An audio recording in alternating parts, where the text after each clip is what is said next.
The Roots Beneath Black Hollow, Part 2 of 4, The Awakening Below. The whispers faded with the dawn, but their echo lingered in the bones of the valley.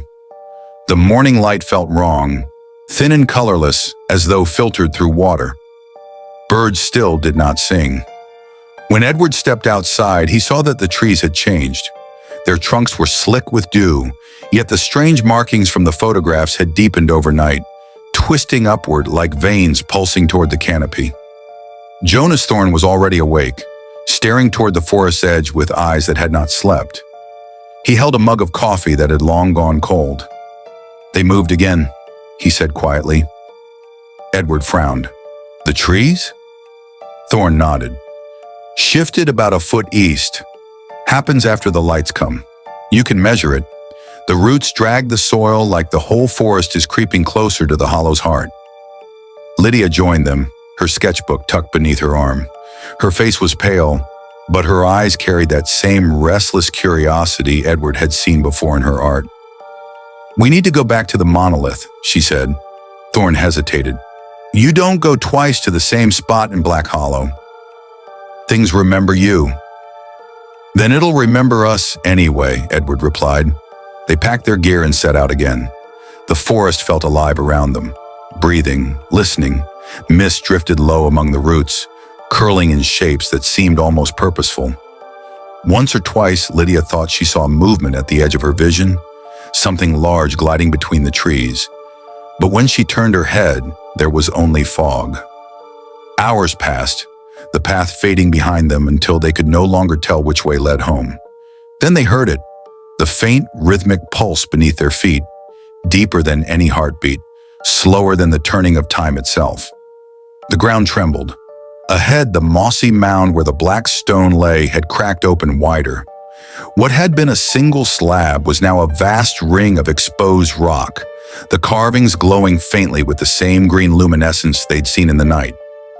Lydia knelt beside it, entranced. "Edward, it's growing." He crouched to examine the edges. "These runes, if that's what they are, they weren't here yesterday. They're repeating patterns, like a code rewriting itself." Thorne's voice came low. "You ever wonder why they call this place Black Hollow? Folks used to say there was no bottom to the caves below, no echo either. Drop a stone and you never hear it land." Edward brushed away dirt from one of the glowing grooves. The air turned colder, and a faint humming filled his ears, distant at first, then louder, as if something beneath the rock was responding to his touch. "Step back," Thorne warned. But Edward didn't move. The hum became a vibration, then a sound, wet, gurgling, ancient. The ground split wider, and from the cracks seeped a thin stream of black water, thick as oil and reeking of salt. Lydia stumbled back, covering her mouth. "It smells like the sea." Thorne's face was gray. "Ain't no ocean for 200 miles. Edward stared at the black liquid pooling around the stone. In the reflection, he saw movement, shapes twisting in the dark depths. He blinked, and the image was gone. "Help me take a sample," he said, voice trembling despite himself. Lydia hesitated but handed him a glass vial. As he filled it, the ground gave another long, shuddering sigh, and the liquid rippled violently, as if disturbed by a current from below. Thorne raised his rifle. "It's awake again." They retreated to the edge of the clearing, watching as the moss-covered ground sank slowly inward. The stone ring tilted, groaning, and a circle of earth began to collapse around it. Beneath, in the widening gap, they glimpsed movement, something vast and coiling, slick and pale as underbelly flesh. Lydia screamed. Edward grabbed her hand. "Run!" They tore through the forest, branches whipping at their faces. Behind them came a sound no living creature should make, a long, wet exhalation that rattled the trees and shook loose clouds of black spores from the canopy.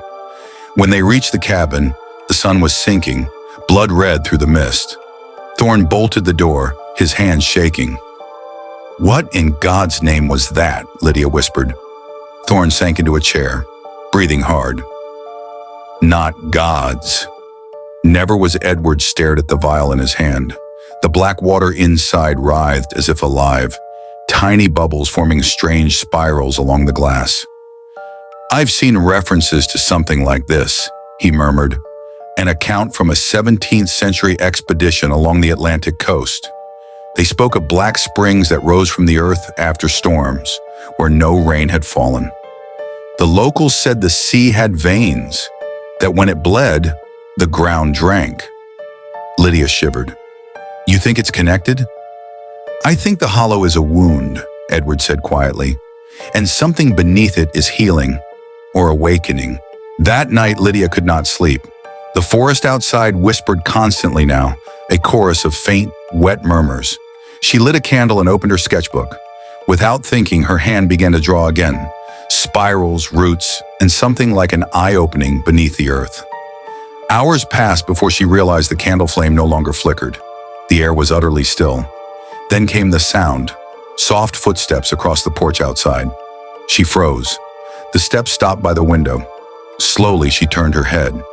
A face pressed against the glass. Not human, not animal. Its skin was pale as driftwood, its eyes black and wet, like polished stones dredged from the deep. It stared at her for a heartbeat too long, then slid soundlessly out of sight. Lydia's scream brought Thorn and Edward running. They searched outside but found nothing, only footprints in the mud, long and narrow, like the impressions of roots dragged through wet soil. Thorn's jaw clenched. "They've come up again." "They always do when the lights start." "The lights?" Edward asked. Thorn pointed toward the tree line. Faint green glows drifted between the trees, like lanterns carried by invisible hands. They moved in patterns, swirling toward the center of the hollow. "That's where it's strongest," Thorn said. "Whatever's under there, it's calling them." The forest, the people, everything. Edward looked out at the lights, transfixed. "It's trying to communicate." Lydia gripped his arm. "Or to lure you." But he didn't answer. The next morning, the sky was red at dawn.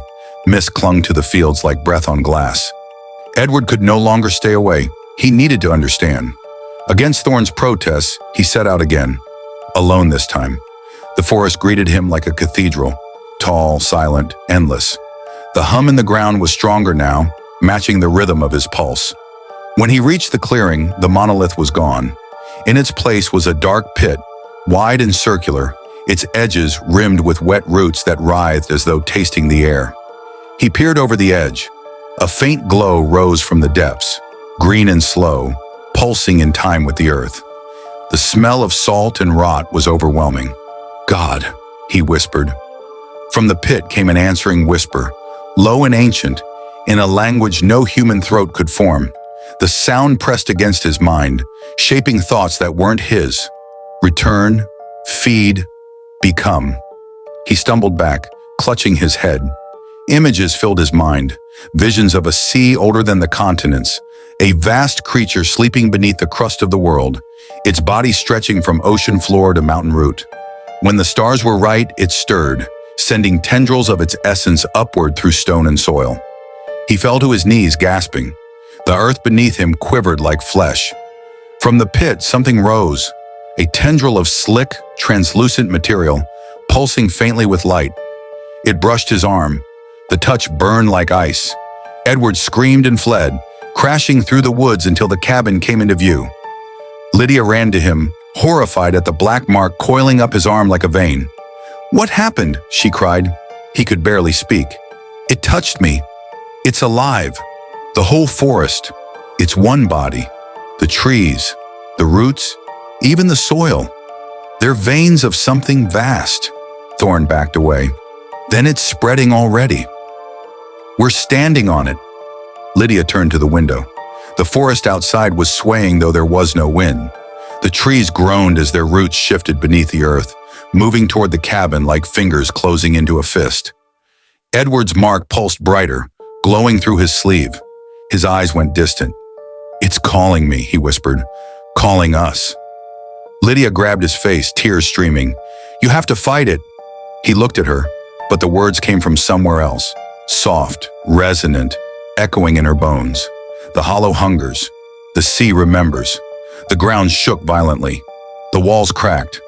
From the fireplace burst a stream of black water, boiling though it was cold. Thorn fired his rifle at the window, shattering the glass. Out! Now! They ran into the open night as the cabin collapsed behind them, swallowed by a surge of liquid darkness that spread across the ground like a tide. From the trees came that sound again, 1,000 whispers rising in unison, chanting in rhythm with the trembling earth. The lights blazed brighter, swirling above the forest canopy like a storm of green fire. And from the pit, something vast began to rise.